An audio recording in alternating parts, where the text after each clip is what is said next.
Yes, it's people, and welcome back to another video on the Bridge YouTube channel where we bring you all things Chelsea. I'm your host with the most, the Bridge 258, here to give you the latest Chelsea transfer news. Here we go. So let's start with the major breaking news, which is in regards to Trevor Chalobah. So we've known for a while now that Bayern have been interested in Trevor Chalobah. Part of that is because of the fact that Pavard is set to leave Bayern.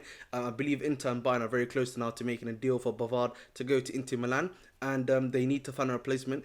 And also, Tuchel has already had Chalobah previously at Chelsea Football Club, as you guys know, the 2022, 2020, 21-22 season and the 22-23 season. He had Trevor Chalobah. His availability was playing in the back three for him. We know that Trevor Chalobah can also play right back, and even at most at CDM when he was away when he was on loan in France, where he was able to play those different positions. So at the end of the day, when it comes down to it, we know the club has been willing to sell Chalobah for quite a long time now. I think a £30 million fee for Chalobah, whether it be 25 plus 5 million add-ons, I think that's a realistic fee to be able to get for someone of Chalobah's stature. I know he's going to be obviously full profit on the books too, which is also a positive for the club, I would assume. And throughout the situation is now we've got other guys in his position.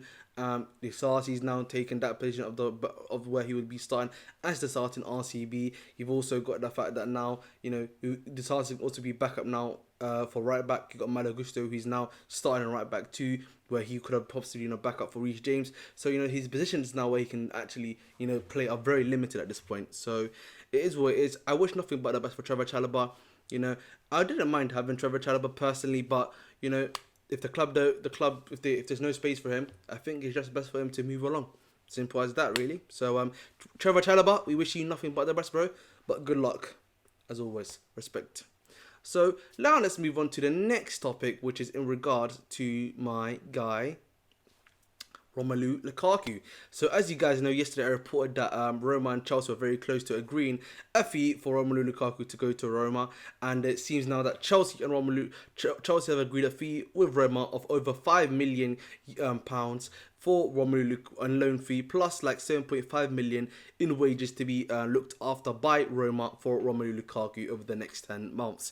So I think else that's also been added, which I'm pretty sure many people here would also like, is the fact that Romelu Lukaku now has a £37 million release clause in his contract, which can be activated from June 2024, which is the next year the transfer window it starts, which is very good in my opinion. That means now there's a set price in stone for Romelu Lukaku that you have to buy him at, and anyone can activate that release clause, and it's now down to him and his guys to sort that out, and Chelsea will be getting that £37 million by hook or by crook because it's in the contract now.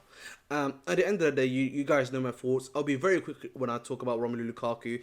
Pretty much, I'm sure Mourinho is going to ruin that guy. Is going to finally ruin his career. He's going to put a final nail in his coffin in his career. The Roma fans don't like him from what I know. I know the Roma teammates, such as Pellegrini, are not big fans of him. Mourinho was the guy that actually sent him out to West Brom, which kickstarted his career of going to club to club to club to club. So come back to Mourinho, it's almost like a full circle moment in my opinion. But you know what's going to happen with Mourinho. Mourinho is going to make sure that he kills Lukaku after a bad performance. And the Roma fans are not going to like him either. Listen, I'm telling you right now, these guys are going to get pissed after one game after this guy. And listen man, I wish him but nothing but the best, but it's GG's for him. It's GG's for Romelu Lukaku, man. I'm telling you, that final inside going to be cooked. After the Euros, he's going to go straight to Saudi. And it's going to be Hasselbeck, and Chelsea will be able to get that £37 million off of him pretty much. So that's the two major outgoing moves out of the way. Let's now talk about some of the incoming news. So as you guys know, Chelsea have been in the market for someone that can play across the line, got some Prem proven experience, etc, etc. And let's look at some of those ones that we've had a look at. According to sources, and whether that be Matt Law's come out with a few bits. Fabrizio's been talking about some of the stuff we've been looking at, and other people have been talking about other stuff too. So let's start with Emil Smith-Rowe. Apparently the club are being linked with him. They've been looking at him as well. He's obviously got 3 years left on his deal. I'm not really moved by Emil Smith-Rowe. I know he's not really one of the ones that I would personally be liking at the football club. He doesn't move me. I don't really feel like he's at the level that we want him to either.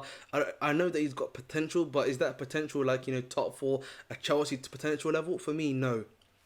When it comes down to Emil Smith-Rowe, I know there's a very tidy player, very technical, can hold on to the ball and that sort of thing. But for me personally, he's not the one I would personally be looking at too. And the other thing we need to consider when it comes down to Emil Smith-Rowe, definitely for sure Arsenal will be asking for a high fee. Remember, he's got 3 years left on his deal, so they probably could be asking for well over 50 to 60 million pounds now for Emil Smith Rowe. So again, the price of paying for him, is he going to be worth that even in the long term? That's the one thing you gotta say these days, especially when you're buying these young kids for like such high prices these days. Whether it be like an Enzo, Caicedo, even a Lavio, you could now say the 60 million pounds you've brought it for. Do you believe in the long term that he's gonna be at that value that you've brought it for? And for me, when it comes down to it, I don't know if Emil Smith Rowe can provide that for us personally. And that's pretty much all I've got to say on Emil Smith Rowe. Moving on now, let's talk about another player that's played for Tottenham previously. Not Emil Smith Rowe, Marcus Edwards, I should say. Marcus Edwards for Sporting. You obviously saw him in the Champions League facing against his former side. Was playing very well in my opinion. He's been doing quite well at Sporting from what I've heard, but he's probably not the Sporting player I would be looking at.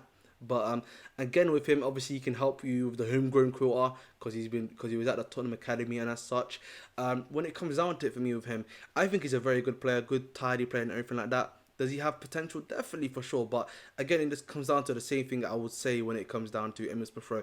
Is that potential, the price you're going to pay for him? For him, you probably get him for cheaper, 30 to 40 million. But even then, do you believe that, that potential is going to lead to like very high level to under the world class level to world class level when it comes down to him?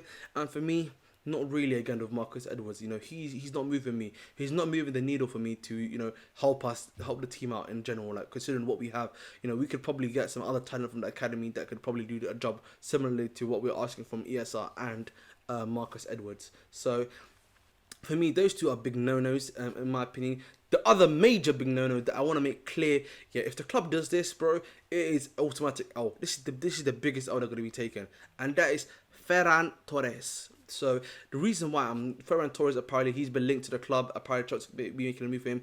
Honestly, for me, he's not it, bro. It's simple as that, man. That is terrorism if you get by him. I'm not even joking, bro. That is terrorism if you buy Ferran Torres. He's not it. He's not, for me, he just buying another kick and run merchant. He's not good enough. He doesn't play that wing position quite well either. Obviously, he was at Manchester City. He didn't do too well. He literally ran away to Barca. He's not been playing the Liga very well either. Yes, he may have scored a goal yesterday against Villarreal in their 4-3 game, which I was watching. But honestly, he does not provide any creativity or any attacking threat going forward, in my opinion, when it comes down to Ferran Torres. He's a big no-no. He's an automatic no-no for me, and he's a major no-no for me personally. So, no to Ferran Torres. You know what I'm saying? I want to make sure I'm very clear on that. No to Ferran Torres. Simple as that.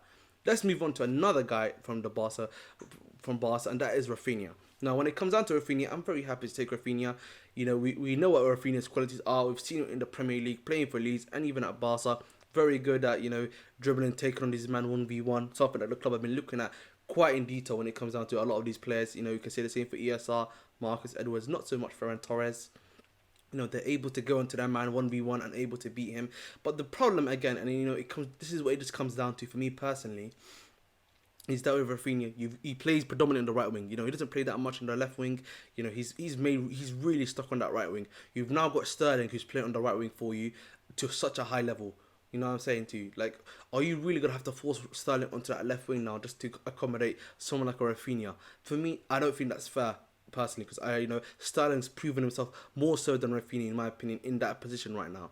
And the thing is, on the left wing, is Raphinha going to be able to provide you that product that you're looking for too? Someone that's been playing on the right for so long, who likes to come in and cutting on his left to shoot. It's a bit of a problem you got there, man. Him playing on his weaker foot on his right. So again, those are the questions that you have to ask yourself as a scouting department. Well, these are viable options for you or not. So we'll see again on that one still. But Raphinha, if there was any of those four that we've just talked about right now, if there was an actual choice to take, I would be taking Raphinha, no doubt about that at all. So I think those are obviously the options you got. Raphinha would probably be the one for me. I'm still surprised, Pedro Goncalves would be a good, very, very good option for me. But the only thing with him is that you can only play the cam role personally. So that's where you're stuck at it with him too. And then, even if you remove yourself from Pedro Goncalves, Barcola apparently is not on now. Apparently they asked for Andre Santos on loan, and because of what was going on with Lukaku and him having to be used as the final loan option, internationally, we couldn't move him on,